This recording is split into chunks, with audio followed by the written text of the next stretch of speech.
welcome back to Between the Goalposts. Nate Hampton, Jesse Krieger, Andy Reid. He's got a little more free time right about now. But, sorry for the little hiatus. I know all 12 of you are very upset. But, we're doing our first playoff edition of this. We're gonna Playoffs? We're doing our prediction segment right now. And we're going to talk a little bit about Tebow. Alright, the first game we're going to talk about is Atlanta versus the Giants. You got Atlanta, we're on the Giants. What you got to say? I think it'll be the most exciting game of the weekend. A couple really high-scoring offenses, yet their defenses can hang as well. I honestly don't know who's going to win, but I just went Falcons to be different. It'll be fun. I mean, these are two of the best deep-throwing teams. So, I mean, we'll see a lot of bombs, we'll see a lot of sacks, we'll see some picks, see everything. It'll be entertaining. It'll definitely be entertaining. All right. And next game is Detroit at New Orleans. We're all on New Orleans just because they're just steamrolling. And everybody. I mean, a few weeks ago they worked the Lions, and while Lions won't be the idiots they were then, as I've said, the Saints know how to provoke everybody, and the Lions are the easiest to provoke. But I don't even think they'll need to. I think Breeze will just pick on Alphonso Smith like everybody's been picking on him. So he's not a man corner. He is a zone corner. If you put him in a zone, he's decent. Man, he sucks because he's a sub 4-5 corner. Not good. Then next game we have Cincinnati at Houston. We're on Houston just because I feel like it. This will be the snoozer of the weekend. I mean, two rookie quarterbacks. You're going to see a lot of balls hitting the ground. But I think Houston needed a last-second drive last time to beat them a few weeks ago, so I think Dalton is a better quarterback at this point than Yates, so I think he'll pull it out. But it'll be like 16-13. Needless to say, we don't think either of these teams will go any farther than this round. You did. Earlier, if Schaub was still here, they would be unstoppable. And Mario. Mario didn't hurt him as much as I thought it would. Yeah. Schaub is what really did him in. But then, last but not least, we have Pittsburgh at Denver. We're on Denver just because you got to have faith, and he's got his brain cap on. When's the last time a team lost out and went to the playoffs? I don't know. Maybe last year? How did the Seahawks stumble into the playoffs last year? They got to play the Rams the last game of the year. They were 7-9. But they had beast mode going for them. I mean, there's backing into the playoffs, and then there's stalling and having the guys from down the street push you into the playoffs, and that's basically what the Broncos did. But having said that, I think this will be closer than a lot of people predict. I think they'll cover the spread.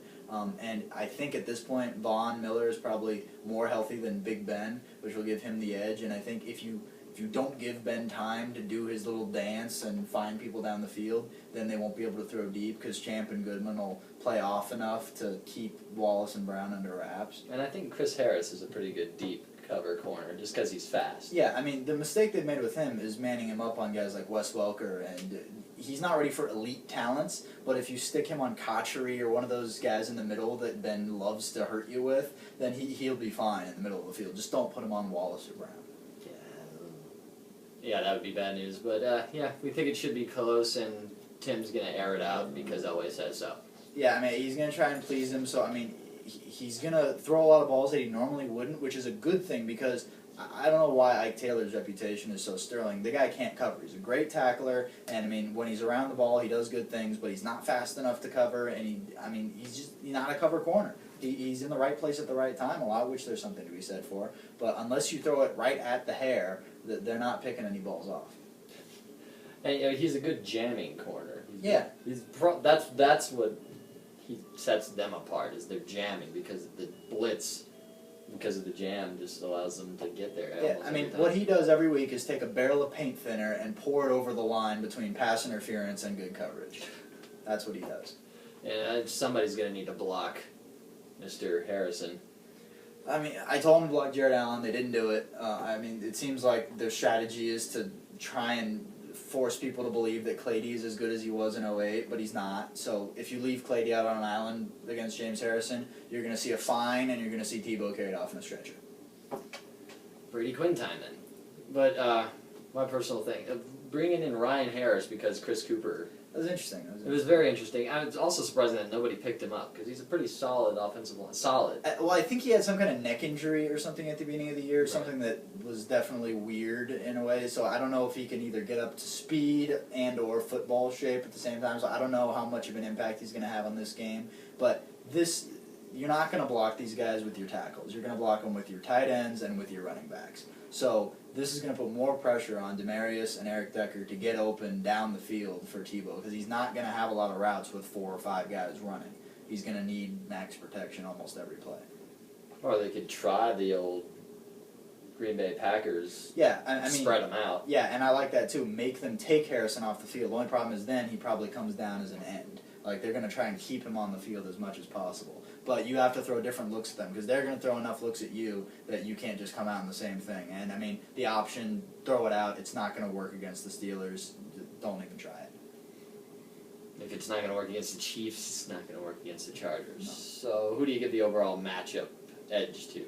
I mean, I like the Broncos in a lot of areas because I think their corners match up with the Steelers receivers better than the Steelers corners match up with the Broncos receivers, even though there's an experience gap there.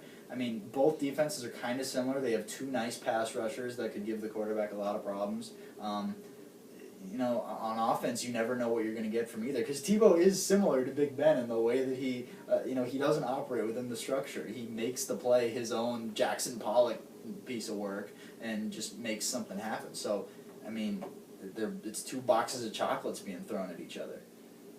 It is going to be interesting. It's going to be a raucous crowd because it's the first home playoff game, or playoff game in general for the Broncos since 2005, against the Steelers. And not having Ryan Clark will help. He can't play because of his illness. So pick on Mundy or whatever side Polamalu's not on at all times.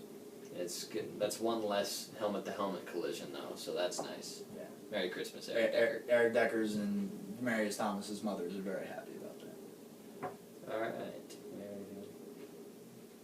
All right. That's it for this playoff edition. We'll have another one next week, hopefully with more Tebow because he gets his views. See ya.